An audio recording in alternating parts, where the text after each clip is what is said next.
Let's first start off with what I think is going to be a big election issue, and a survey today, a new survey out today showing that most Australians don't want the levels of immigration we've got at the moment. This doesn't surprise anybody, Justin. I think we're going to hear a lot more of it between now and polling day. Yeah, it's going to be a big one, but I wonder this, because I'll be the first guy to put my hand up and say, do most Australians who said that they don't believe in immigration or they believe that we should drop immigration, do most Australians actually understand it? Because I wouldn't have the first clue whether we've got the number right or wrong or what the exact number should be. I mean, and so when you throw this question out there, it's like when you throw out the question about the death penalty, do people believe in the death penalty? That usually hits in the majority as well. I would just say, with the greatest of respect to a majority of my fellow Australians, I would say they wouldn't have the first bloody clue how immigration works. I have a higher opinion of Australian voters, and I think they understand this implicitly, Danica. I mean, the point is that our current net migration is about double what it was at a high peak. You know, at the really height of our immigration boom in the Howard years, when it was orderly but high, we're getting something over 200,000 people a year. We're talking 500,000 a year. Well, there's been more than 1.1 million that have come into this country since Labor took office. And the reality is, Chris, nobody ever voted for a big Australia. Yet here we are living a big Australia in the middle of a housing crisis where people can't pay their rents, can't find accommodation. The homelessness crisis has gotten worse. So I actually disagree with Justin. I think Australians are acutely aware of what's going on.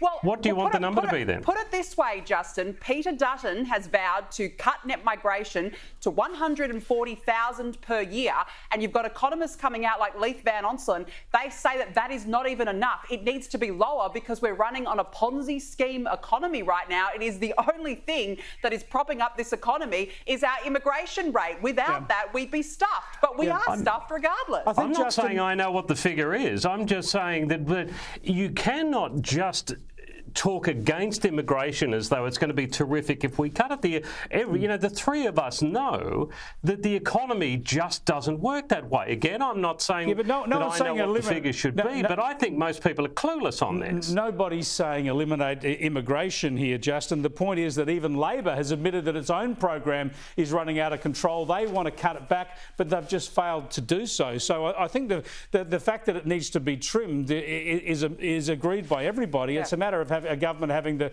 capacity to do it.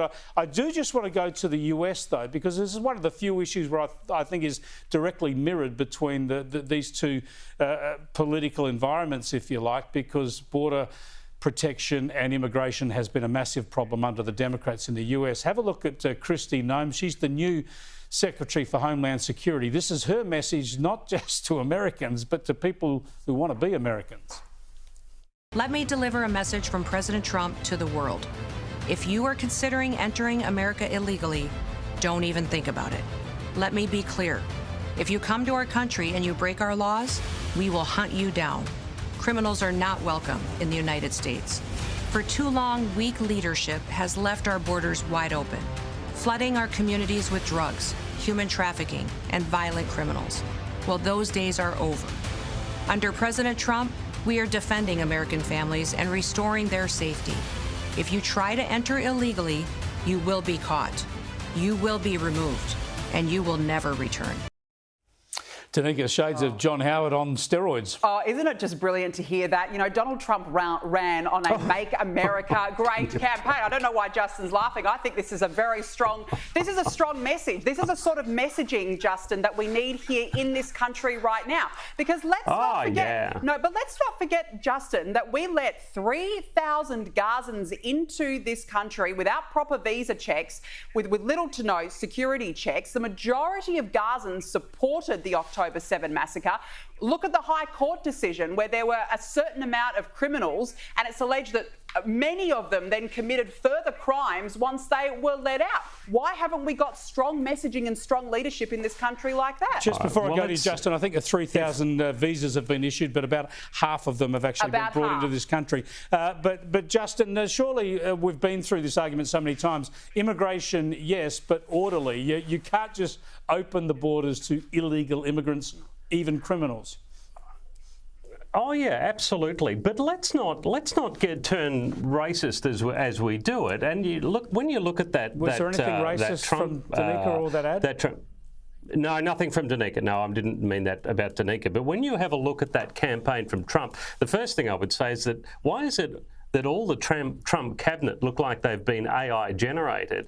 And the second thing is they talk about keeping criminals out of America. That campaign, you look at that spot again, that absolutely smacks of racism. They weren't too particularly keen about keeping criminals out of the White House, but they seem to be wanting to keep them out with this campaign. I think that's an appalling, I think that's a disgusting campaign, to be frank. It's got nothing to do with racism, Justin. It is about being strong. We'll be watching the same clip. And putting your country first. That is a warning to people to say, no, if you are a criminal, you're not coming into this country. Yeah.